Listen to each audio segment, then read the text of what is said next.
اليوم الحد ماشي 5 دراهم 4 دراهم وكيلو ونص ب 100 ريال وجوج كيلو ب 120.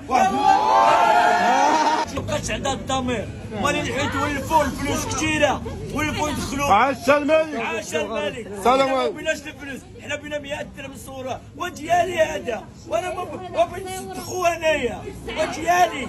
تنتهي لك المحل وقول لي بيتي، انا في محلي نقول فيه اللي بيت سردين ماشي 5 دراهم 4 دراهم 25 درهم 25 مليح. حنا ما تنعرفوش الصلح، تنعرفوا الغزو القصف، شي حرب كاع ما كاينه بين المنافسه ماشي الشريفه الشرسه. الله منافسه شرسه. يا تقادوا معنا شوف ها واش ها ليا شنو هما الفلوس هادو اعوذ بالله.